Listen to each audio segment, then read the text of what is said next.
Hello friend, कैसे हैं? स्वागत है आप लोग आदर्श अकेडमी क्लासेस में।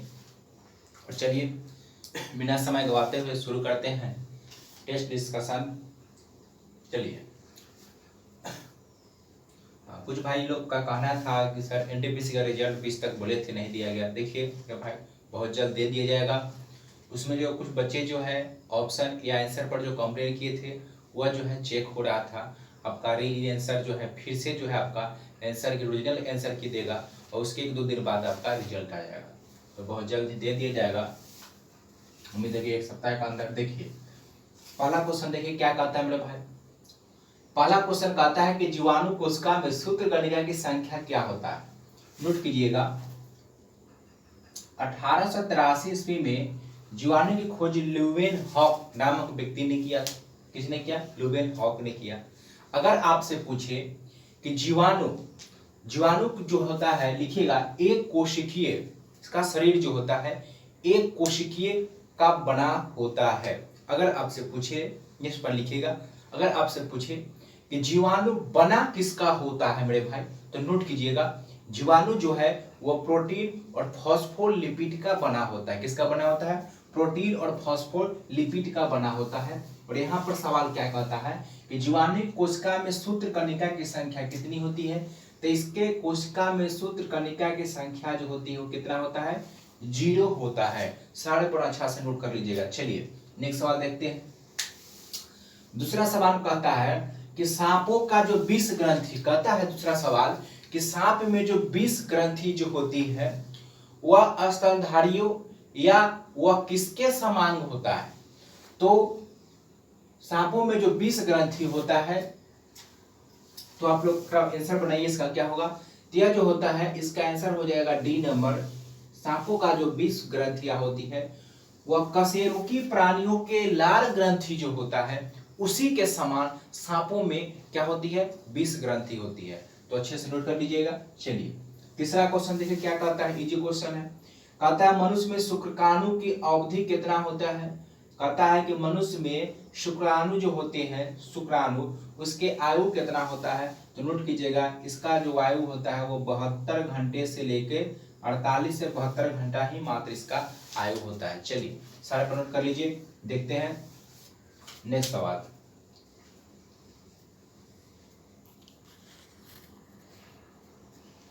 चलिए चौथा सवाल देखिए क्या कहता है। चौथा सवाल नहीं, आप लोग, कहता है कि सूरा से शुद्ध एल्कोहल किस प्रक्रम द्वारा प्राप्त किया जाता है। तो देखिए सूरा से जो शुद्ध एल्कोहल प्राप्त किया जाता है या आसवन द्वारा प्राप्त किया जाता है। किसके द्वारा प्राप्त किया जाता है? आसवन द्वारा प्राप्त किया जाता है। अगर आपसे पूछे भंजक में, तो भंजक क्या होता है? बहुत उच्च क्वथनांक वाले हाइड्रोकार्बन को निम्न क्वथनांक वाले हाइड्रोकार्बन में परिवर्तित करने की प्रक्रिया को ही क्या कहते हैं? भंजक कहते हैं मेरे भाई।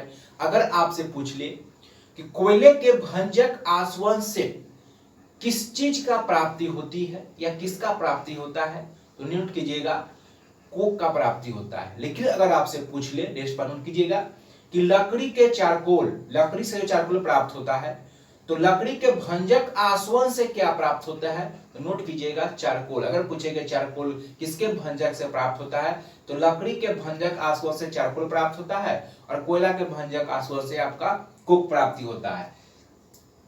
तो यहाँ पर क्वेश्चन है कि सूरा से जो शुद्ध एल्कोहल प्राप्त होता है या आसवन विधि के द्वारा जो है प्राप्त किया जाता है शुद्ध एल्कोहल। आपका आंसर हो गया बी नंबर। चलिए पांचवा क्वेश्चन बनाइए, क्या कहता है मेरे भाई। कहता है धुआं और दूध, धुआं और धूल है। कहता है धुआं और धूल जो है वह किसका उदाहरण है। तो फटाफट आप लोग बनाइए, तो इसका आंसर क्या होगा मेरे भाई। कहता है धुआं और दूध जो है वो किसका उदाहरण है। फटाफट बनाइए तो क्या होगा।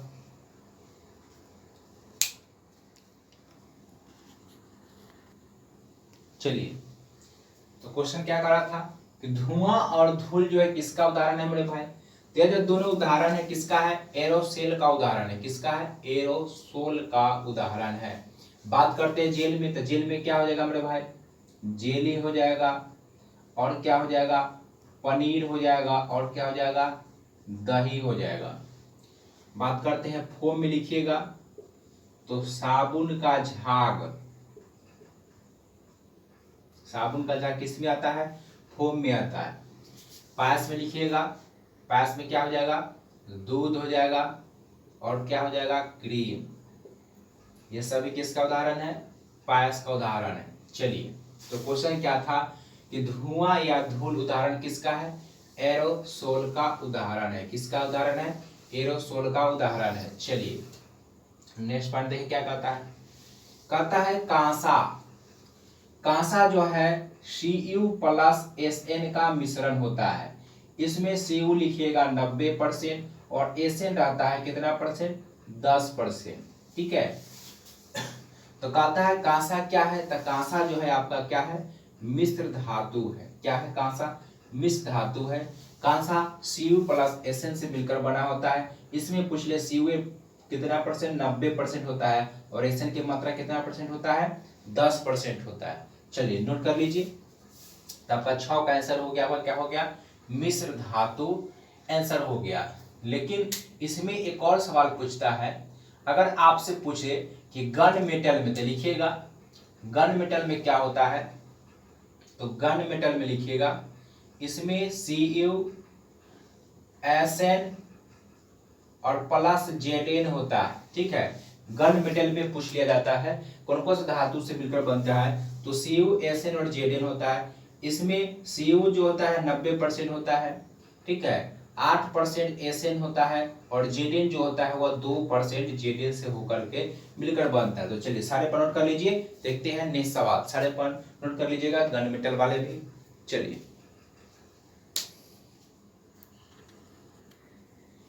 चलिए 7वां क्वेश्चन देखिए बड़े भाई क्या कहता है। 7वां क्वेश्चन है कि संयुक्त राज्य अमेरिका तथा कनाडा के बीच जो है सीमा रेखा है वो कौन सी सीमा रेखा निर्धारित करता है? तो सीमा रेखा से भी क्वेश्चन काफी पूछ लिया जाता है। देखिए यह क्वेश्चन क्या कहता है कि कनाडा और अमेरिका के बीच जो सीमा रेखा निर्धारण करता है। बात करते जर्मनी में लिखिएगा, जर्मनी और पोलैंड के बीच हिंडनबर्ग रेखा जो है नोट कीजिएगा जर्मनी और पोलैंड के बीच है। लेकिन अगर आपसे पूछ ले कि हिंडनबर्ग तो हो गया जर्मनी और किसके बीच? पोलैंड का। लेकिन आपसे पूछ ले मेरे भाई कि मैगी नोट रेखा किन दो देशों के बीच है, तो नोट कीजिएगा मैगी को किसके बीच होगा? तो मैगी को होगा फ्रांस और किसके बीच है? जर्मनी के बीच। चलिए मैगी नोट रेखा हो गया फ्रांस और किसके बीच? जर्मनी के बीच। 17वीं अक्षांश जो रेखा है यह नोट कीजिएगा 17वीं जो है उत्तरी वियतनाम और दक्षिणी वियतनाम के बीच है। बात करते हैं 49वीं, तो 49वीं जो है अमेरिका कनाडा का बीच हो जाएगा। 38वीं समांतर रेखा नोट कीजिएगा उत्तरी कोरिया और दक्षिणी कोरिया के बीच जो रेखा है वो कौन सी निर्धारण करती है? 38वीं समांतर रेखा। साढ़े पर नोट कर लीजिएगा, तो आपका आंसर जो हो जाएगा वह बी नंबर हो जाएगा। चलिए नेक्स्ट सवाल देखिए क्या कहता है। कहता है लोड़ा के प्रसिद्ध कैलाश मंदिर का निर्माण किसने करवाया? तो बड़ा इजी क्वेश्चन है, क्या डिस्कशन में भी करा चुके हैं। कृष्ण प्रथम के द्वारा जो है इसका निर्माण किया गया था। चलिए नेक्स्ट सवाल देखिए। अंटार्कटिका भारत का प्रथम अस्थायी केंद्र क्या था? देखिए भारत पर का जो अस्थायी केंद्र अंटार्कटिका पर अभी तक 3 गो बनाया है। ठीक है, दक्षिण गंगोत्री है, ठीक है, उसके बाद मैत्री और भारती है, 3 अभी तक बनाया है। तो कहता है कि अंटार्कटिका पर भारत का प्रथम अस्थायी केंद्र का नाम क्या था? तो उसका नाम था दक्षिणी गंगोत्री। क्या नाम था? दक्षिण गंगोत्री था। चलिए नोट कीजिए, नेक्स्ट सवाल देखते हैं।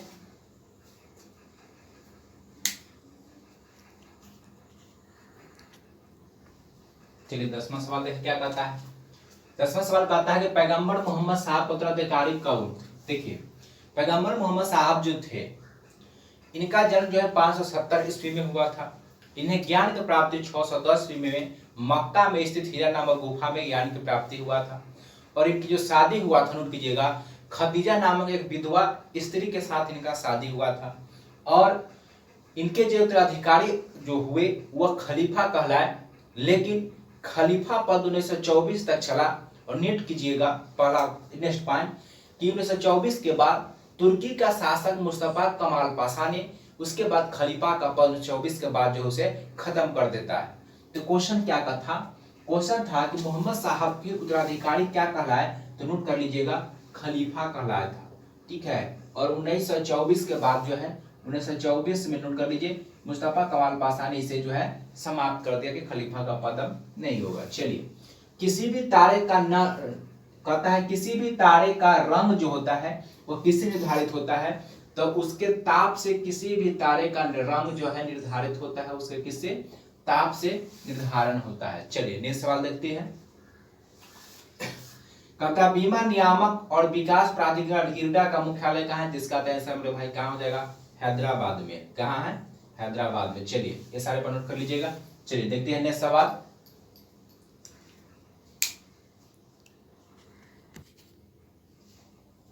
चलिए 13 नंबर सवाल देखिए क्या कहता है। 13 नंबर सवाल कहता है कि भारत में मौद्रिक नीति, कहता है कि भारत में मौद्रिक नीति किसके द्वारा लागू किया जाता है। तो नोट कीजिएगा, पिछली क्लास में बताए थे कि मौद्रिक नीति बनाना और लागू करना दोनों काम जो होता है वह आरबीआई का होता है। किसका होता है, आरबीआई का होता है। बैंकों का बैंक में सरकार का अधिकृत जो बैंक होता है वह सरकार का जो जितने भी काम होते हैं सारे का देख रेख करता है। देशी मुद्रा का विनिमय, तो क्वेश्चन का होता है साख नियंत्रण, ये सभी आरबीआई करता है। कि भारत में मौद्रिक नीति किसके द्वारा लागू किया जाता है, तो बनाने में का भी काम और लागू करने का काम दोनों किसका काम होता है, आरबीआई का होता है। चलिए कहता है कि एक भारतीय राज्य के रूप में बिहार कब बना। ठीक है, तो देखिए 1970 में हिमाचल प्रदेश का गठन हुआ। ठीक है, सिक्किम को पूर्ण राज्य का दर्जा दिया गया 1975 में, और हरियाणा राज्य का गठन कब हुआ, 1966 में। नोट कर लीजिएगा हरियाणा। ठीक है, और भारतीय राज्य के रूप में, एक भारतीय राज्य के रूप में बिहार बना था। इसका आंसर हो जाएगा आपका 1912 ईस्वी में। चलिए नेक्स्ट सवाल कहता है 15 में कि भारतीय संविधान में महिला सदस्यों की संख्या कितनी थी। तो भारतीय संविधान में महिला सदस्यों की संख्या जो कितना था, 15 भारतीय महिला सदस्यों की संख्या कितना थी, 15 थी। चलिए नोट कर लीजिए, देखते हैं नेक्स्ट सवाल।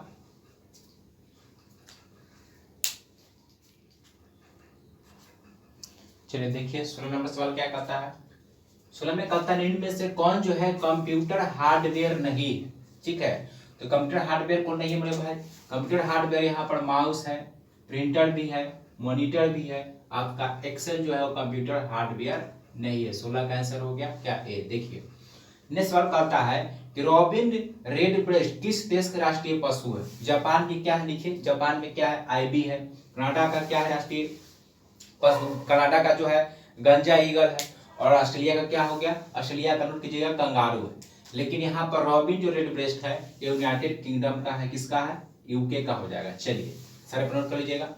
कहता है एम द्रव्यमान की वस्तु को भू स्तर से 4 की ऊंचाई पर ऊपर उठाया गया, तो कहता है वस्तु की स्थितिज ऊर्जा क्या होता है, वस्तु की स्थितिज ऊर्जा क्या होता है मेरे भाई, mgh होता है। और एच की जगह पर केवल 4 रख देना है, तो कितना हो जाएगा, 4 mgh हो जाएगा। तो ये जी सवाल था, इसका आंसर हो जाएगा आपका 4 mgh। कितना हो जाएगा, तो वस्तु की स्थितिज ऊर्जा कितना हो जाएगा, 4 mgh हो जाएगा। तो स्थितिज ऊर्जा बराबर ही होता है, फॉर्मूला ही होता है mgh, और यहाँ 4 जो है h कर दिया है, तो 4 से सभी गुणा में हो जाएगा, तो 4 mgh हो जाएगा। तो आंसर हो गया आपका कितना, ए नंबर हो गया। चलिए नोट कर लीजिए।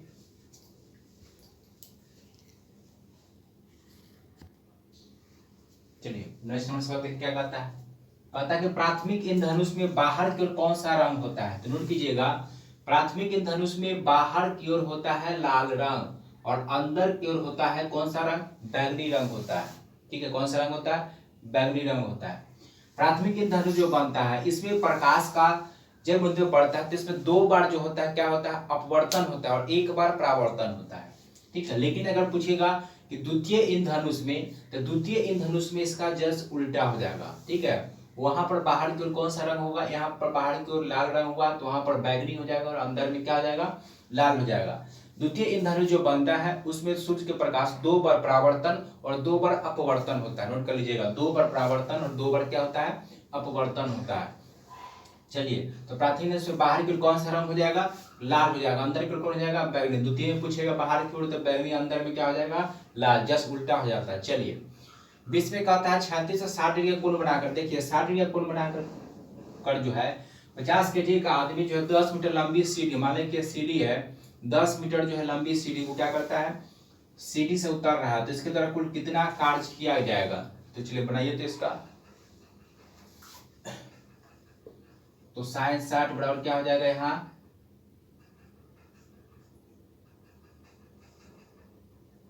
h/10 हो जाएगा।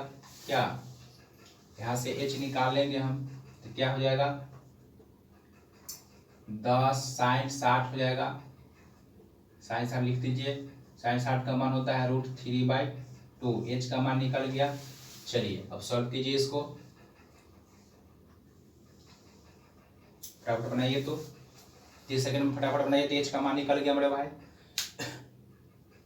कुल कार्य निकालना है। कार्य यहाँ पर बराबर क्या हो जाएगा mgs सीढ़ी पर जो है से उतार रहा है। चलिए फटाफट बनाइए। तो